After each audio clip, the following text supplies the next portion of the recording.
ॐ भूर्भुवः स्वः तत्सवितुर्वरेण्यं भर्गो देवस्य धीमहि धियो यो नः प्रचोदयात् ॐ शान्ति शान्ति शान्तिः. Namaste my dear friends. This is video number 13 on Viveka Chudamani of Adi Sankaracharya. This video starts with verse number 165 and the topic is Pranamaya Kosha or vital air sheath. So Pranamaya Kosha. Stanza 165. Karmendriyah panchbhiratoyam prano भवेत् प्राणं यस्तु कोशः येन आत्म one अन्नमयो अन्नपूर्णं प्रवर्ततस्योः सकल क्रियासु. The prana along with the five organs of action constitutes the vital air sheath provided by which the food sheath physical body performs all its activities as though it were living. The manifestation of life in the physical body, which expresses itself in the gross body as the activities of the five organs of action, is called the vital air sheath. The five organs of action are hands, feet, the organs of speech, the organ of reproduction, and the organ of evacuation. The food sheath, which was explained in the preceding verses, is completely pervaded by this vital air sheath. This is prana. There is prana in the toe as well as in the brow. If from some portion the prana is gone, that portion becomes paralyzed. Thus this Pranamaya Kosha is the Atman of the Annamaya Kosha.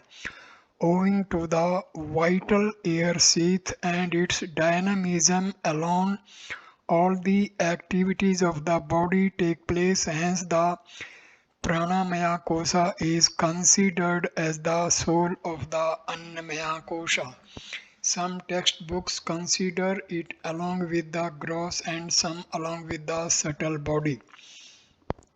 Both are right because it is the glue which holds the subtle body with the gross body. Therefore, one part is in cohesion with the gross and the other part with the subtle body.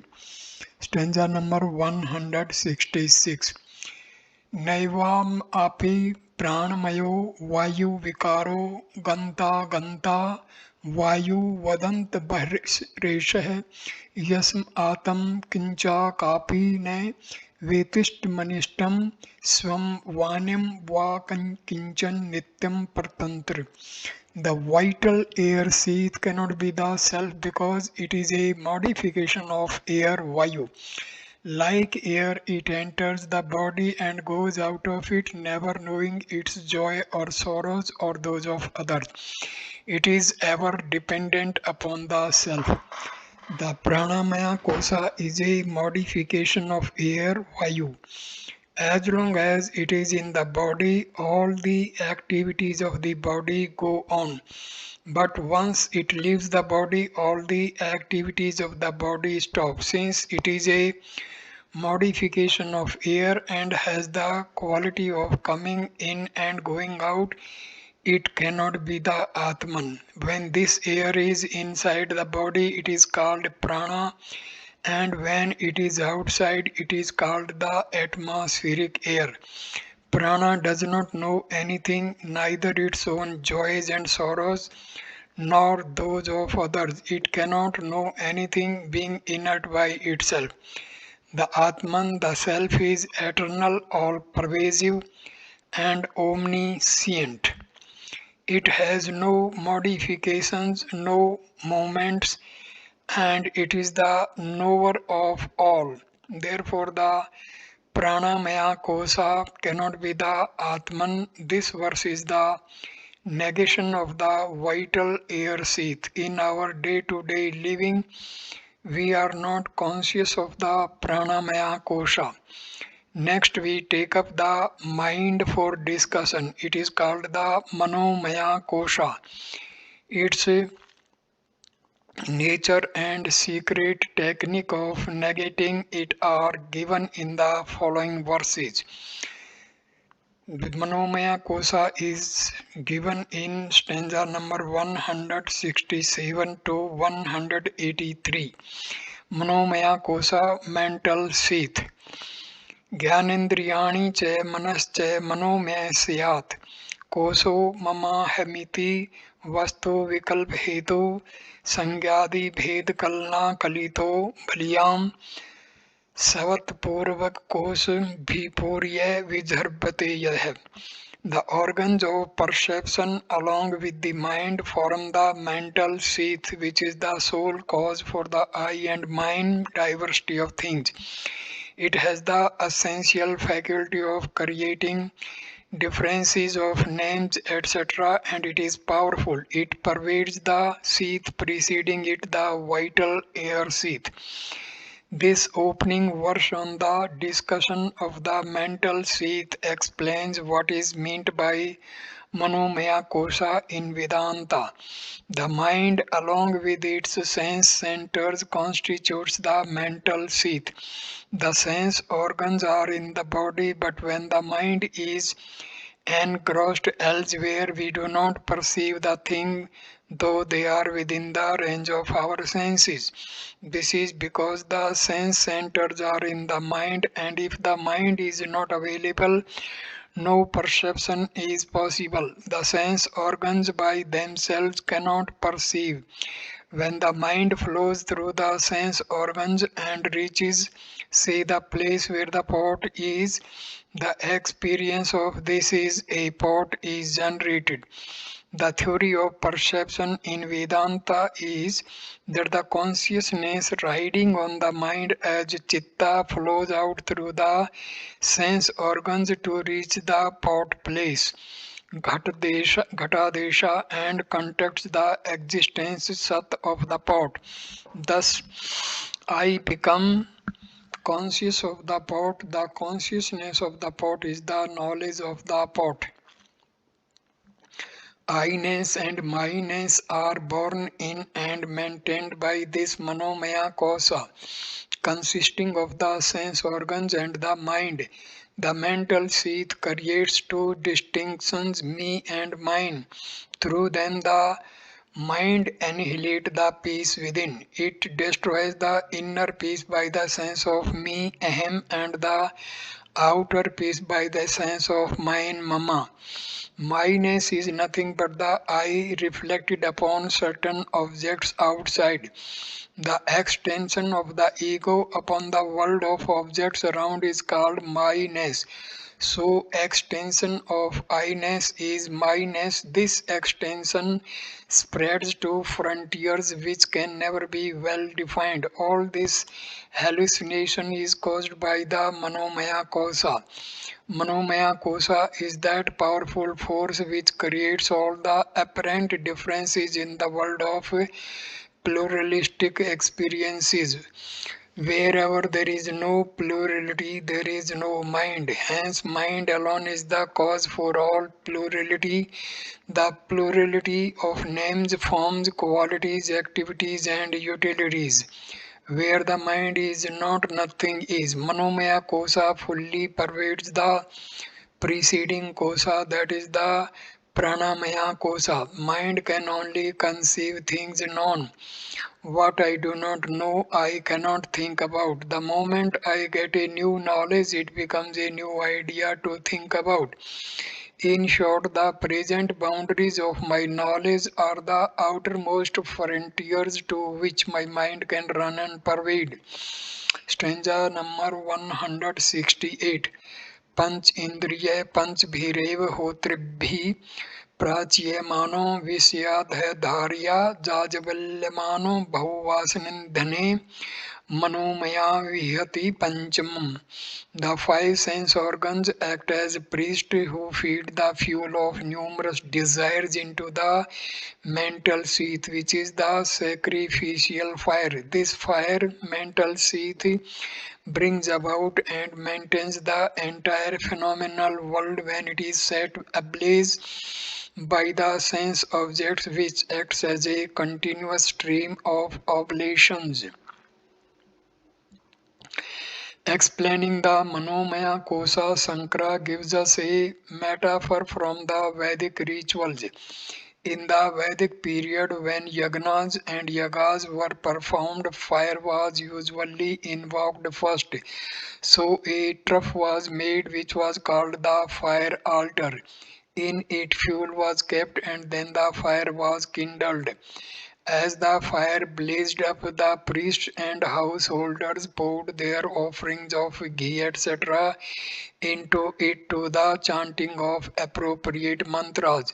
When into the blazing fire the offerings Ajya were poured, the flames licked higher. This picture of the yagna is very familiar to all students of ritualism, and hence Sankara uses it here to explain the Manomaya Kosa. The priests who perform the homa are called the Hotri. The five organs of the perception represent the priest. They bring the offerings to the fire altar, Kunda. The sense objects are the offerings, Ajya, in the subjective fire altar within. The sense organs bring the sense objects in the form of sense stimuli to the individual. The eyes bring forms and colors, the ears bring sounds, the tongue brings taste, the nose brings smell, and the skin brings the sensation of touch. Thus, the sense stimuli are brought by the sense organs as their oblations into the body, which is the trough, kunda, serving as the fire altar. In the sacred turf, fire is already blazing, and into this the offerings are poured. The fuel for the fire are the vasanas, which are already burning in the flames of thought agitations. When the offerings are poured into the already burning fire, it blazes forth to the very root of life. Agni is the Lord invoked in this ritual.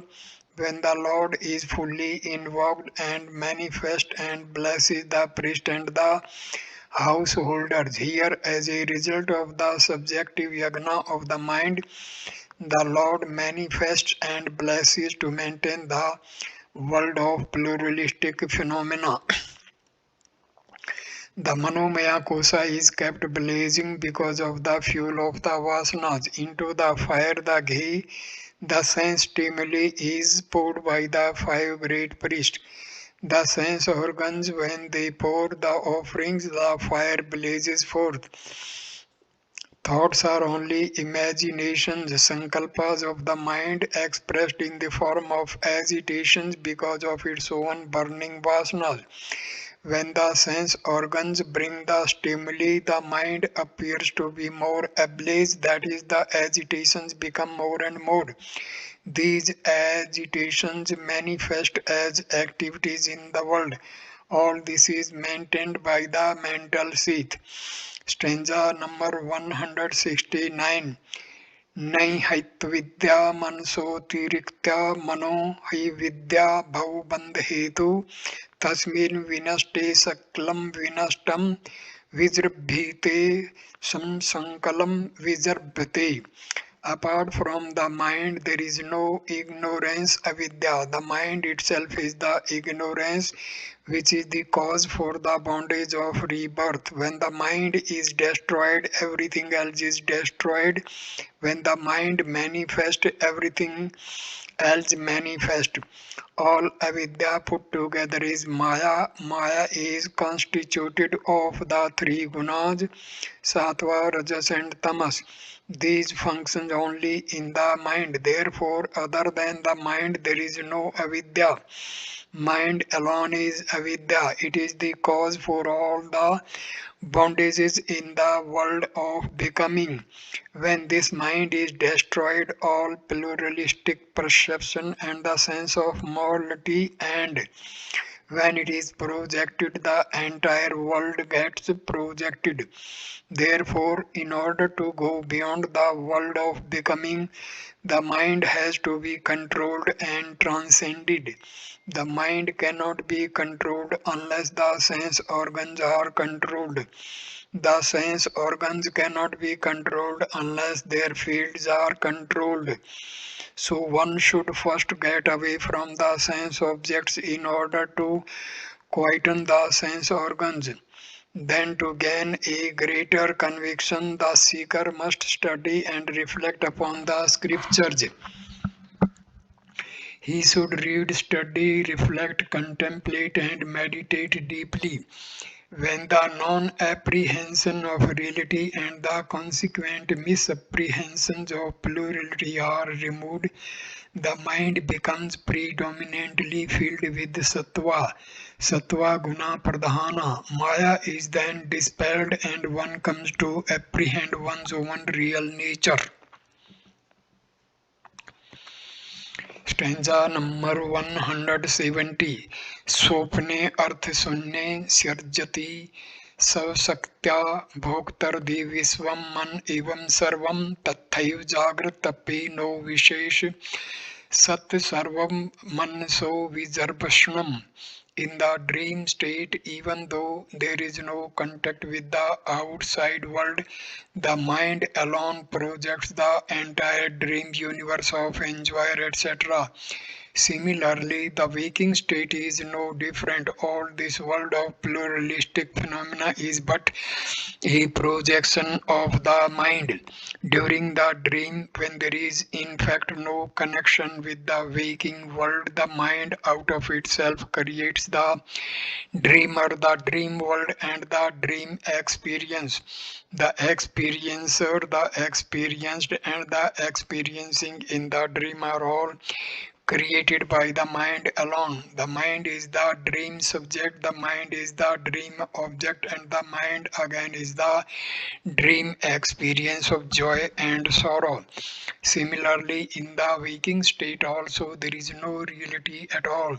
Just as in the dream the mind creates a world of its own which has an appearance of reality, so too the apparent reality of the universe perceived in the waking world is but a hallucination. All that we see around is a projection of our mind.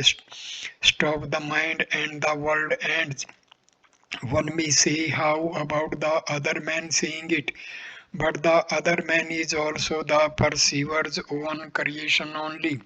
So the mind in all of us is the cause which gives rise to the feelings and experiences of the pluralistic world. Therefore, get out, roll up the universe, carry it as a seat under your arm. Turn around, turn inside out, step into another dimension, stop the mind. Stanza number 171. Susupti kale mansi parline नैवास्ति किंचिन सकल प्रसिद्धे अतो मन कल्पित है एवं पुंसम संसार एतस्य न वस्तु अस्ति. In deep sleep, the mind is reduced to its causal state and nothing perceivable exists, as is proved by the universal experience of all people. Therefore, man's world of change is just the creation of his own mind and has no objective reality. As has been explained earlier, the mind alone is the cause for the appearance of the whole world. One more argument is added here to what has been already said. During deep sleep, when the mind is completely dissolved, the experience of the individual is that there is nothing. Such an experience is universally lived by all.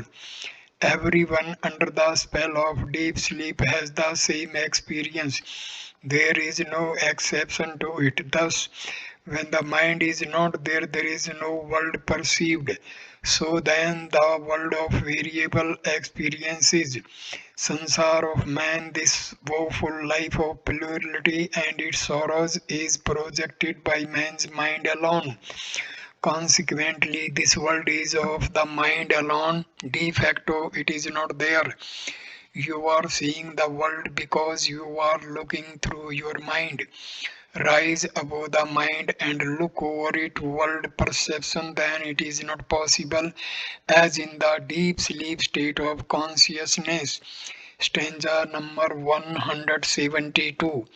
वायुना नीयते मेघः पुनस्तेनैव नीयते मनसा कल्प्यते बंधो मोक्षे तैनैव कल्प्यते.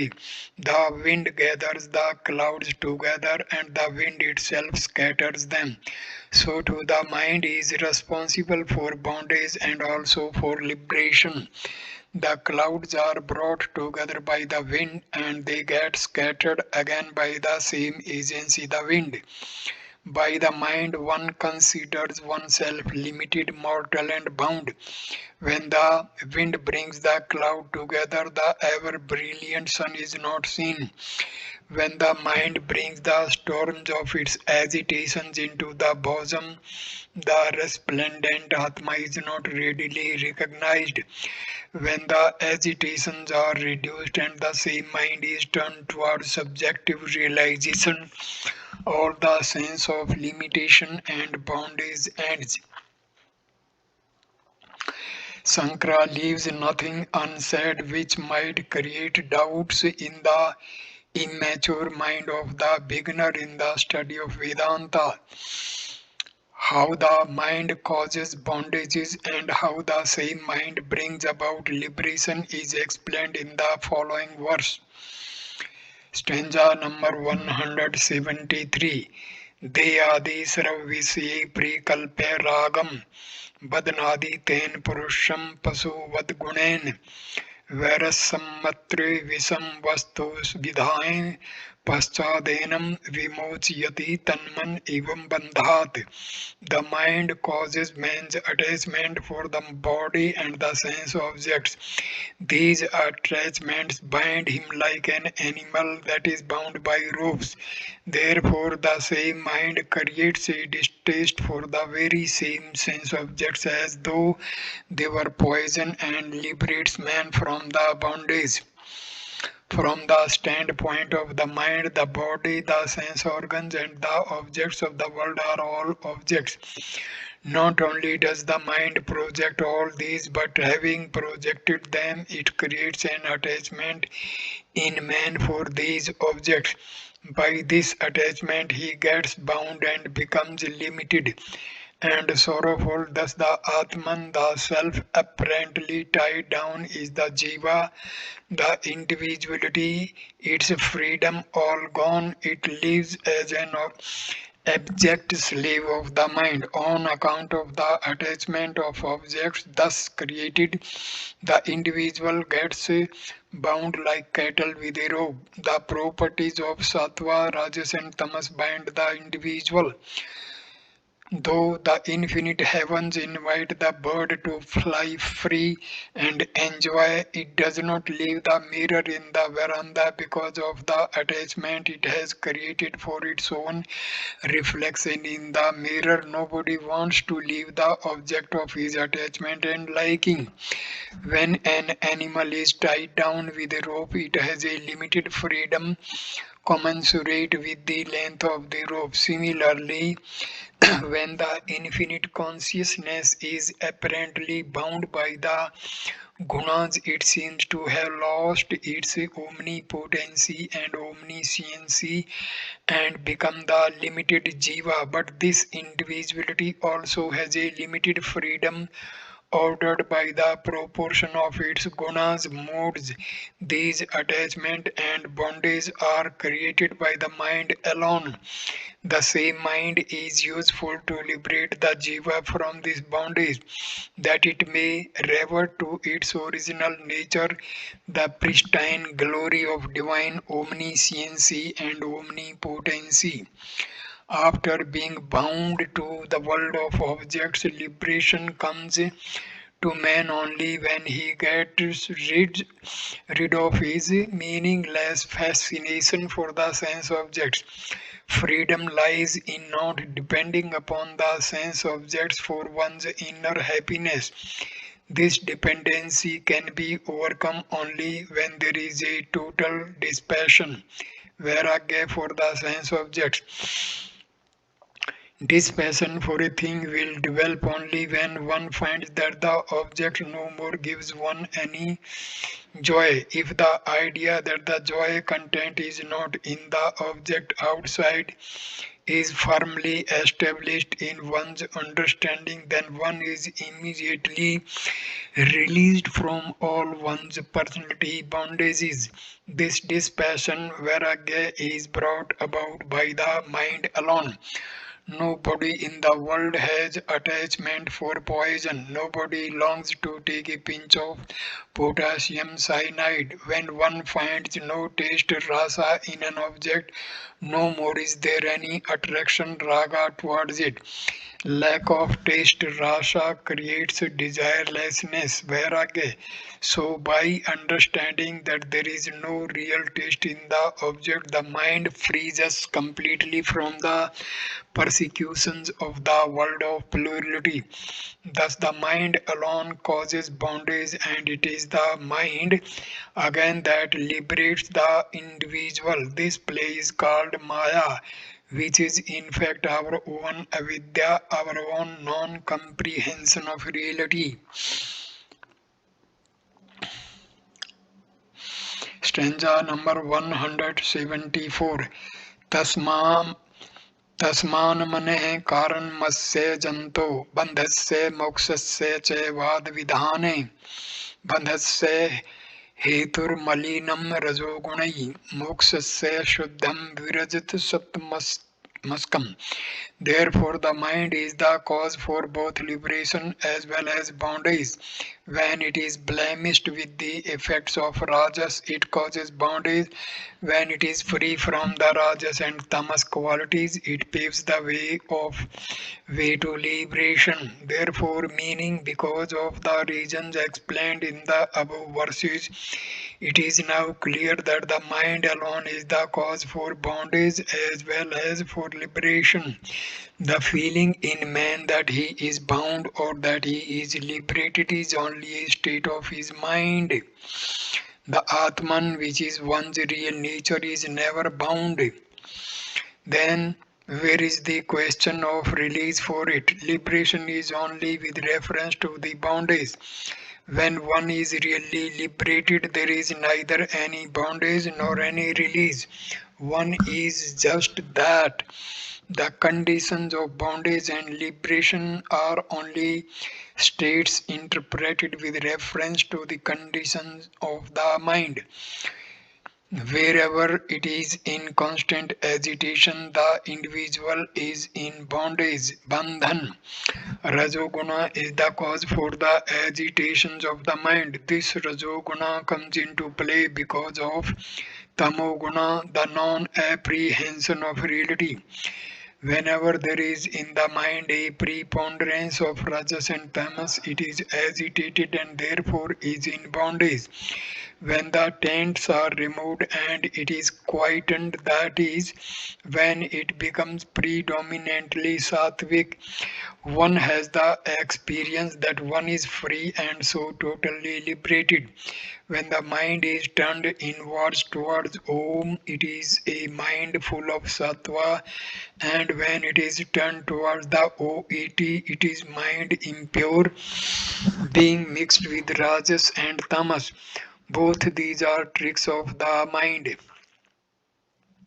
Stanza number 175.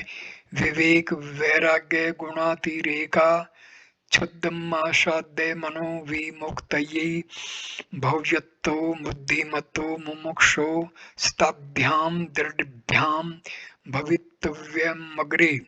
When the mind has been made pure due to a predominance of discrimination and dispassion, it turns towards liberation. These two must be strengthened by one who is an intelligent seeker of liberation. When there is a preponderance of these two qualities of discrimination, Viveka, and dispassion, Vairagya, in an individual, he can readily attain purity of mind. Viveka is the power to discriminate between the real and the unreal, between spirit and matter, between the self and the not self. Vairagya is the capacity and heroism to reject the unreal, the matter, the not self. In order to make the mind pure, one has to develop these two qualities. By an intelligent self-denial of sense pleasures, dispassion will increase. By study, reflection, and contemplation upon the scriptures, discrimination will increase. When discriminative power is developed, it will help in increasing dispassion. When dispassion has increased, there will be a greater power of discrimination. They are both complementary to each other in their development. When the agitations in the mind are reduced, the veil over the intellect is lifted. Rajoguna and Tamoguna get eliminated. Such a mind is useful in obtaining total liberation. The mind is not the instrument with which reality is comprehended. When the pure mind is in his presence, the dissolution of individuality takes place. The pure mind here acts as a catalytic agent. That is why intelligent aspirants should strengthen these two qualities in themselves. If one is an intelligent student wanting to release oneself from the thraldom of matter, one must try to develop discrimination and dispassion in plenty. Stanza number 176. Mano nam mahavyagro vise aranyam bhumisu charyatre ne gachantu sadhvo ye mumukshuvah. A huge tiger called mind prowls in the thick jungles of sense pleasures. Let not those virtuous people who have a deep aspiration for liberation ever wander therein. For seekers who are on a pilgrimage to the temple of liberation, a warning board should be kept on their route. It should read route unsafe. Man-eater called mind at large, take to diversion here now. Here is an indication to those who do sadhana to be careful with their minds. The mind has the capacity to run out into the sense objects through some chink in the armor of self-control. Once it so escapes, it will pull you down into the jungles of sense instincts. We say Vasana and tear you to pieces. It will make you a victim of sense pleasures. Hence, sadhaks should always stick to the path of discrimination, viveka, and dispassion, vairagya. Tirelessly, ceaselessly, never relax.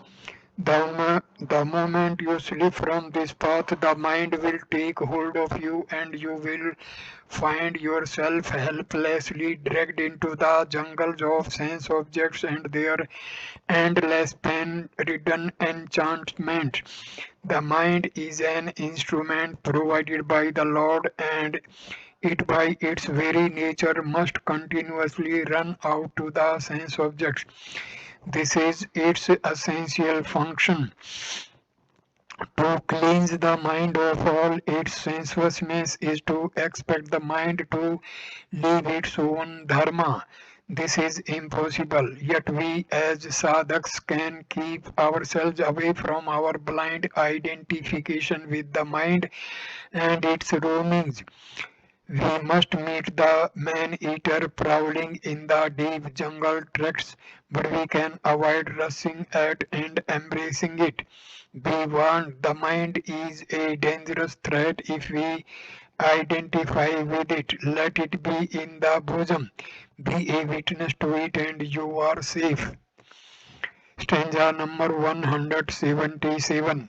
Maneh parsute visyan sheshan सथूला आत्मना सूक्ष्म तया च भोक्तुः शरीर वर्णाश्रम जाति भेदात् गुण क्रिया हेतु फलानि नित्यम. The mind continuously delivers for the experiencer number one all sense objects gross or subtle without exception. Two distinctions based upon body, caste, order of life and creed, as well as three the difference of qualities, actions, motives and results. All the sense objects without any exception are bred by the mind. It goes on creating the gross things of the world outside and the subtle things within. Not only are the objects created by the mind, but the subject, the enjoyer of objects, is also created by the mind alone. We may not be in a position to accept the statement that I and the world around me are the creations of the mind. In the dream state, the dreamer, the dream world, and the dream experience are all created by the waker's single mind. The dreamer, while dreaming, cannot appreciate and understand that the things around him and he himself, playing as the dreamer, are created by his own mind. The waking state is in no way different from this illusory dream state. Gross objects are constituted of forms and colors, sounds and tastes, smells and touch. The subtle objects consist of feelings and thoughts.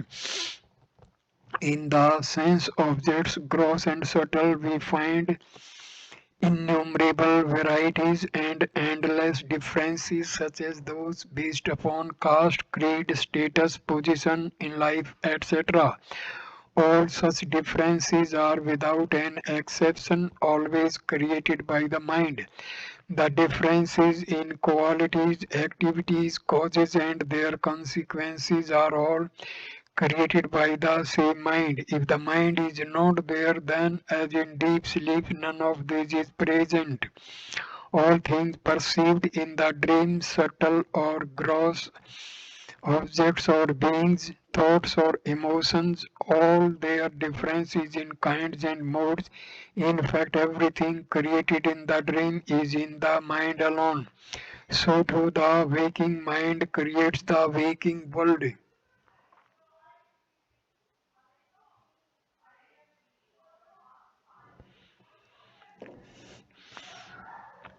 World waking world, the individual experiencer and the endless play between them.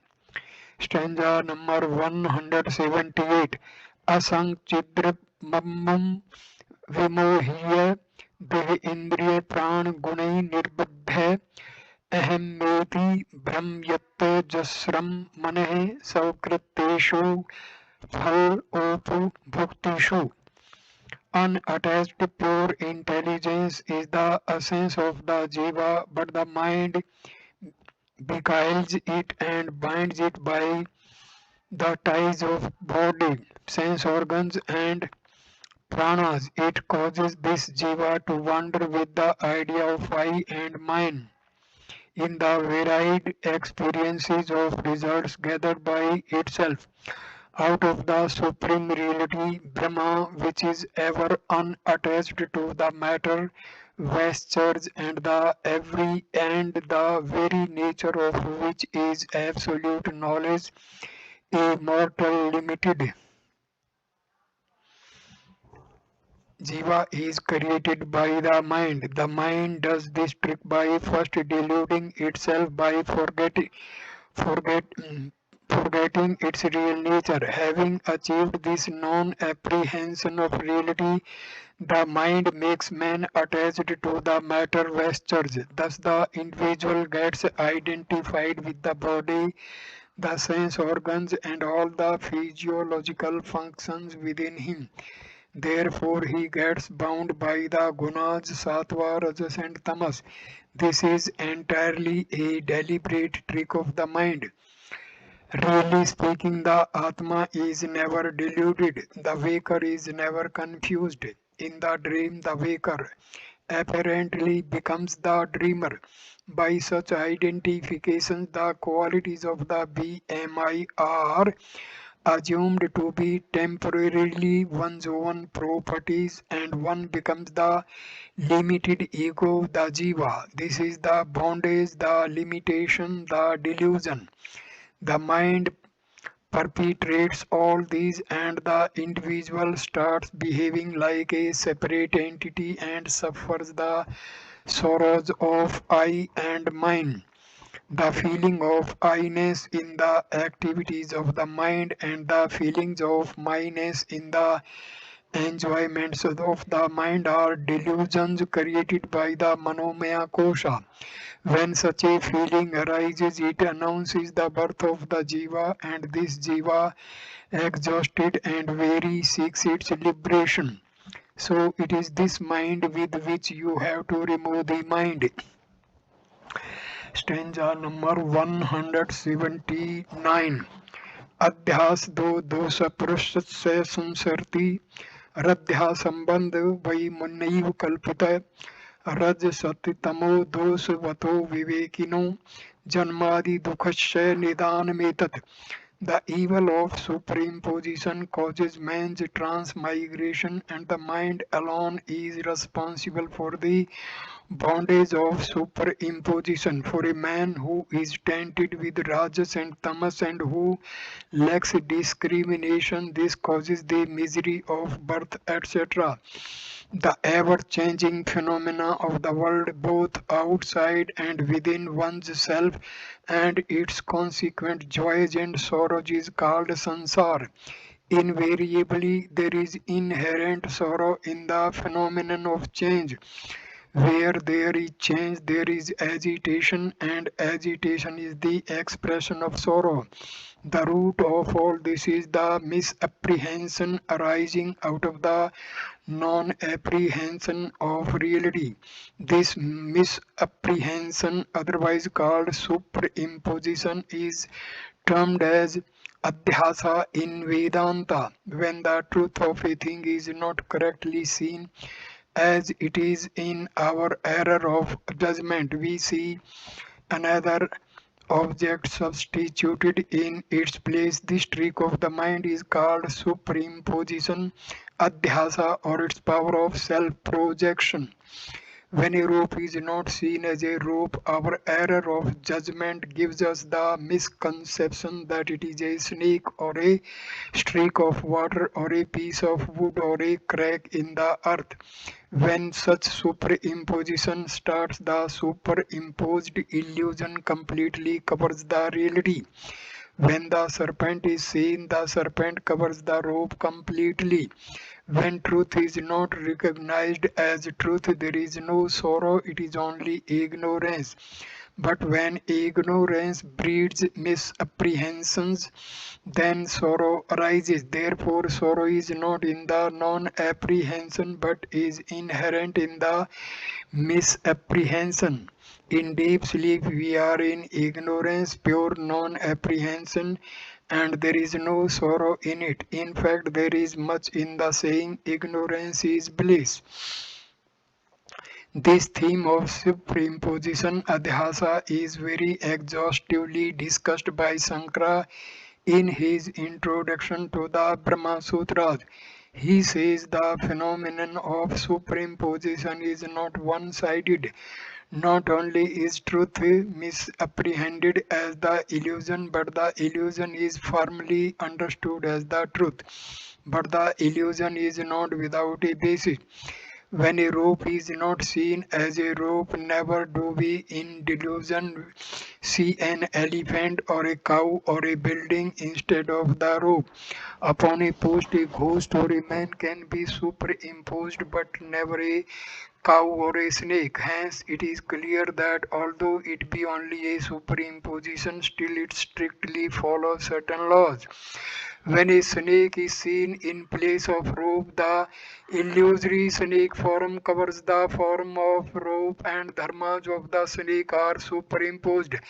The color, the shape, and the rough surface of the rope are not seen, but the color, the shape, and the smooth surface of the snake are seen instead. When these dharmas of the snake are seen, we say the snake is. The snake exists. In fact, the snake is not, and the rope is. But we say the rope is not, and the snake is. Therefore, it is not just a case of the snake lending its dharmas to the rope, but the existence in the rope is also temporarily loaned to the snake. When there is no rope, superimposition of the snake cannot be. Hence, the rope lends its existence to the snake, and the snake lends its dharmas to the rope. When we put the two of them together, we say this is a snake. This experience of the existence of the snake is the cause of sorrow. Again, if there by any superimposition, it will always be complete. A half snake, half vision, or a half ghost, half post vision is not possible. Either it is a ghost or it is a post. Even when we have a glimpse of reality, the continuance of samsara ends as ignorance completely disappears. When the mind is predominantly Rajasic and Tamasic, it will create superimpositions and will make a fool of the individual, for he will then start seeing things which are not there. Such a fool is subjected to the sorrows of samsara. They are birth, growth, disease, decay, and death. Nobody can escape them. He who has been deluded by his own superimpositions will have to undergo these sorrows.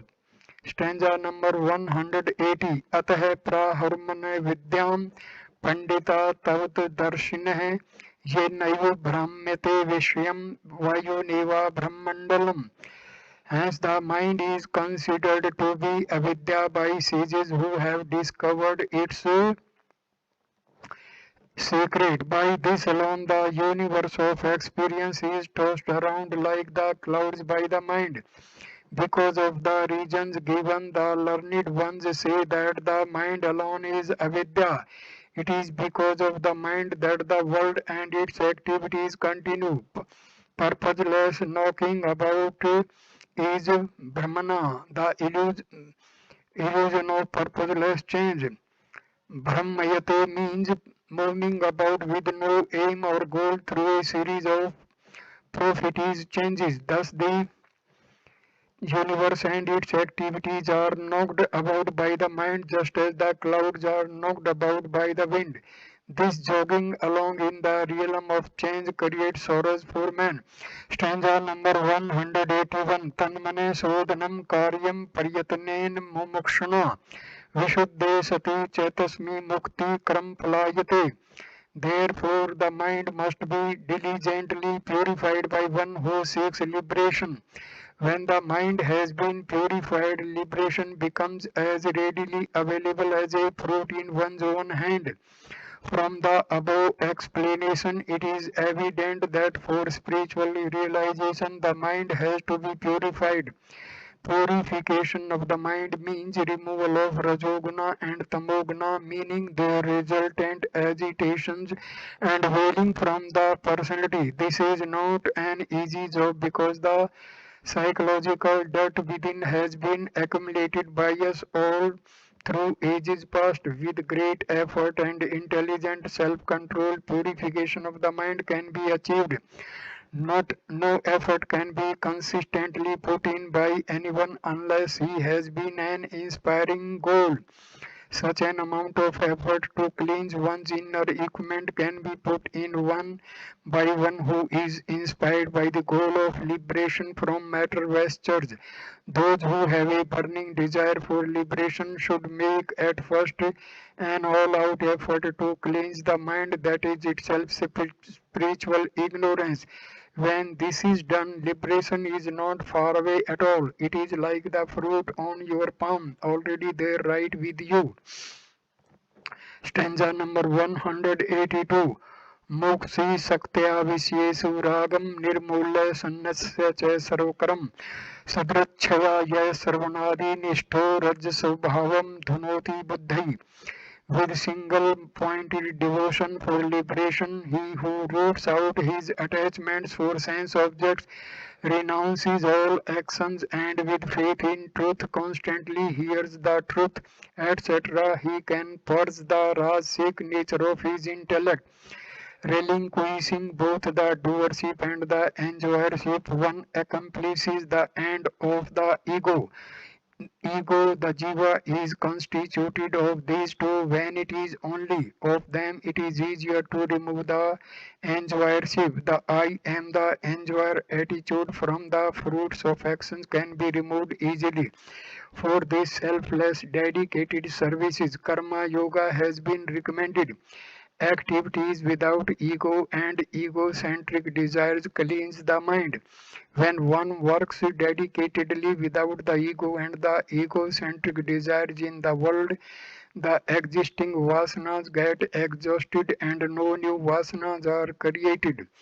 Then the mind becomes calmer and quieter, the mind greater is its contemplativeness.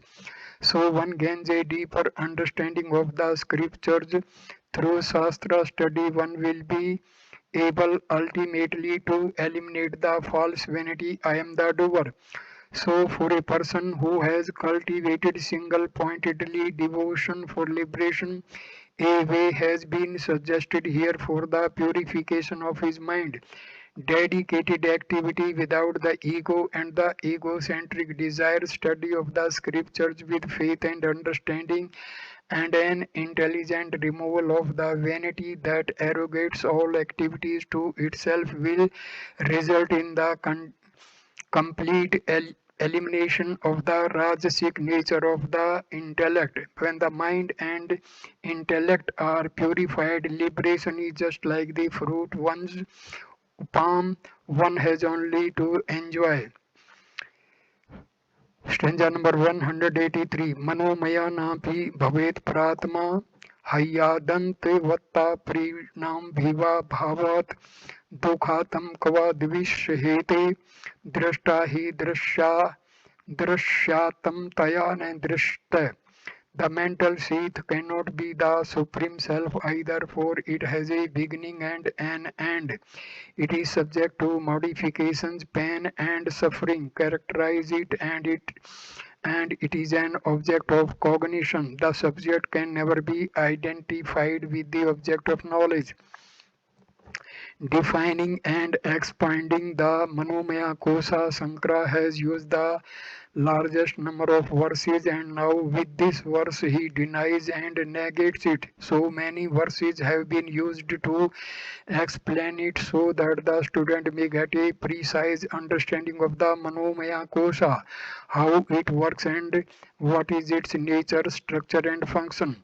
After having given explicit information about the Manomaya Kosa, the Acharya gives just 5 reasons to prove that the mental sheath also cannot be the Atma, the self. Number 1, because it has a beginning and an end. 2, it is subject to modification. 3, it is characterized by pain and sorrow. 4, it is an object of cognition. 5th, it is ever identified with the objects of knowledge. The mind has a beginning and an end. When one wakes up from sleep, the mind begins to function. When in deep sleep, it ceases to function. The Atma, the self, has neither a beginning nor an end.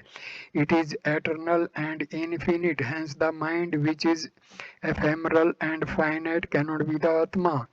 Even while it exists, the mind is fickle, ever changing.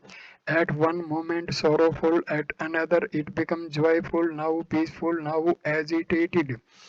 This changing mind cannot be the changing Atma, whose nature is eternal bliss. The very fabric of the mind is pain and sorrow. Ever when it is joyous, its joyful nature is accompanied by the fear of change. From the standpoint of eternal bliss, our little joys and pleasures are at their best comparative sorrows. So the mind cannot be the Atma because of the obvious contradiction in its very nature. The mind is the cause for all sense objects. Since the objects constantly change, the mind too must constantly change to become the objects. The effects are nothing else but the causes in another form. The mind cannot be the Atma because the Atma is not the cause nor the effect of anything. It is the divine changeless substratum for all changes. The mind is identified with the objects. What we see around us is the seer in another form. The subject and the objects are really one and the same. When the object is projected through the mind, it appears as though it is a pluralistic world, but in fact it has no reality in as much as where the subject is not, the world of objects can never be. Through the world of objects, the mind looks at itself. The subjective subject looking at the objective subject is the experience of the world of objects, like the child sucking its own thumb and enjoying it. Remove the thumb, it cries. Remove the object, we cry. The Atma does not identify with the objects, it is the knowing principle. This being so, the mind cannot be the Atma. With this verse, the explanation and the negation of Manomaya Kosha is over. Next, we take up for discussion the intellectual seat, the Vijnanamaya Kosha. So, I complete this video at this juncture. I conclude this video. Thank you for watching this video. Namaskar, my dear friend. Thank you.